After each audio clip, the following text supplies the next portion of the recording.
بسم اللہ الرحمن الرحیم۔ السلام علیکم ورحمۃ اللہ۔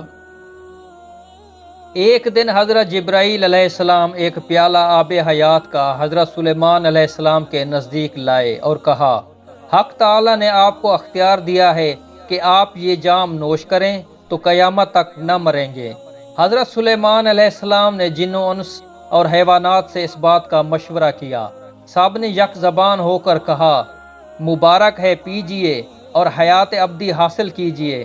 تب حضرت سلیمان علیہ السلام نے اندیشہ کیا کہ کوئی مشاورت سے خالی تو نہیں رہا، ایک خار پشت باقی رہ گیا تھا۔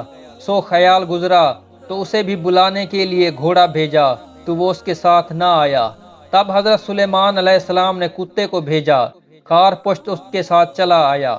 حضرت سلیمان علیہ السلام نے کہا، تیرے ساتھ کچھ مشورہ کرنا ہے، لیکن یہ تو بتا، گھوڑے سے زیادہ کون سا جانور شریف ہے جو تو اس کے بلانے پر نہیں آیا، اور جو کتا جو سب سے زیادہ نجس اور ناپاک جانور ہے اس کے ساتھ چلا آیا، اس کا کیا سبب ہے؟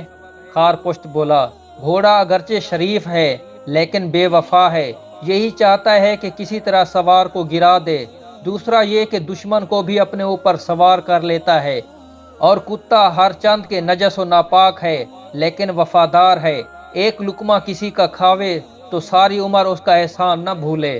تب حضرت سلیمان علیہ السلام نے کہا، ایک جام آب حیات کا میرے پاس بھیجا گیا ہے اور اس کے پینے یا نہ پینے کا مجھے اختیار ہے، سب نے مجھے اس کے پینے کی رائے دی ہے، بھلا تیری کیا صلاح ہے، پیوں یا رد کر دوں؟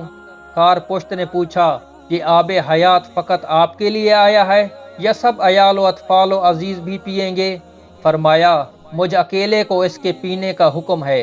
خار پشت بولا، تو اس کا پینا مناسب نہیں، کیونکہ ہر ایک عزیز تمہارے روبرو جب مرے گا تو اس کے غم و ماتم سے یہ جان شیریں آپ کو تلخ ہوگی۔